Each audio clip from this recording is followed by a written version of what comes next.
May I say something to you to give you a true knowledge of yourself and life, so that the same glory and success attained by other men who understand themselves may be yours? Man in the full knowledge of himself is a superb and supreme creature of creation. When man becomes possessor over the knowledge of himself, he becomes master of his environment, the captain of his own ship, the director of his own destiny, the accomplisher of his own ends. Man should understand himself because man is full of knowledge, and this knowledge is a gift of nature. When Mother Nature created man, she deprived him of nothing. He was given the faculty of understanding all things around him. This faculty for understanding has not been taken away from him. None of his senses have been taken away from him. So there is no excuse for the black man in lacking the knowledge that man is used to beautify the world and produce all that he needs for his happiness and civilization. Look the world over, and whatever you see in it that is pleasing to man, contributing to man's comfort, to his needs and to his satisfaction, it is but the work of man.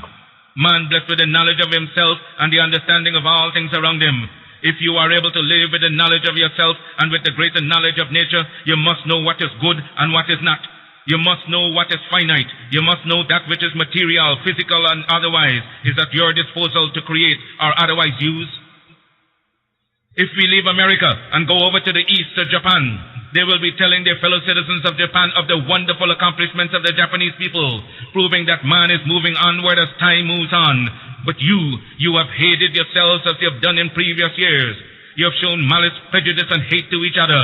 And the result is that while other races have made progress, while India has made progress towards nationalism, while Ireland has made progress towards republicanism, while the whole world has made progress in man's accomplishments, you still stand fighting yourselves, dishonoring yourselves, showing no disposition toward that higher life so that you will be abundantly blessed.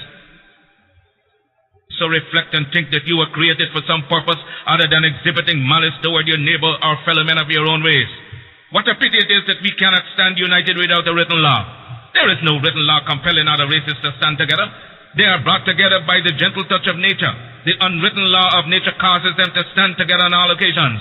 So wheresoever you find them in the field, that one gentle touch of nature causes them to stand together, if need be, die together. But with the black man, you can preach to him from the pulpits. You lecture from the platforms, from the byways and the hedges. The spirit of cooperation, but he will not cooperate. You talk to him gently, you try talking harshly to him, he still will not cooperate. The result is that he falls prey to those who understand themselves and walk through the world making you their serfs and slaves. You must acquire an understanding of yourselves. Look around you.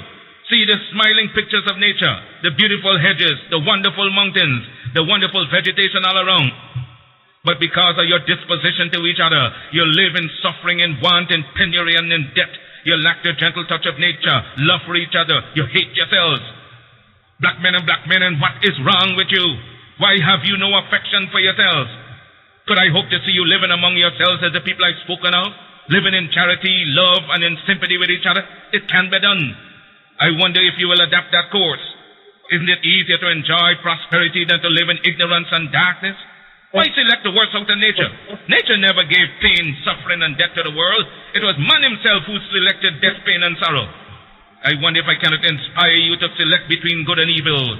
Let me impress upon you once again that whatsoever your hardships may be, whatsoever your difficulties in life, they are your own selection.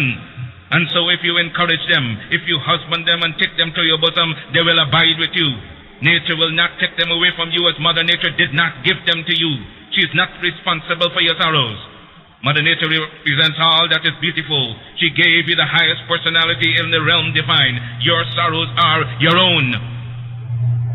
If you want joy, if you want sunshine, it is before you abundantly in nature. I made a selection of sunshine, the beautiful sunshine. I made a selection to laugh with the moon, to laugh with the stars, and sing with the birds of the forest and of the wilderness, to join in the rhythmic music of the winds that sing from east to west and from north to south. Had I selected sorrow, I would have been dead a long time ago, and been without that which would send me into the presence of the divine, because I would have lived not with the knowledge that is divine. We must acquire the higher knowledge of life. Black men and black women, will you get the knowledge that the white man has that causes him to be leaders and masters in the world? They are not gods with a peculiar source for understanding the world around them. They have only given expression to the knowledge of their humanity and been able to use and conquer all to their satisfaction and glory. And that is why they are always greater than you in every community that you find them. Isn't it strange that wheresoever the white man is found, he takes precedence over you? Why is that so? Answer that for yourselves, black men and black women. Wheresoever you come in contact with the white man, you always have to go down in defeat before him. Whether it be in England, in France, or in America, you always have to go down to the white man, and yet he has 2 eyes, 2 feet, 2 hands, same passions, same senses and feelings as you have. Your feet are not put on opposite sides, now your hands turned around the other way. But it's because you fail to use your will, your knowledge, and your mental faculties to the point where you will enjoy life around you. I'm only here and not in the gutters and in the pond of despair because I use my intelligence.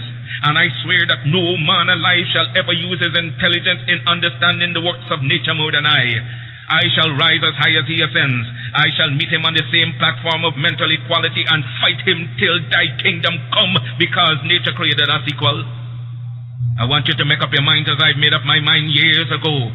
Make up your mind that you will rise to the knowledge of your soul.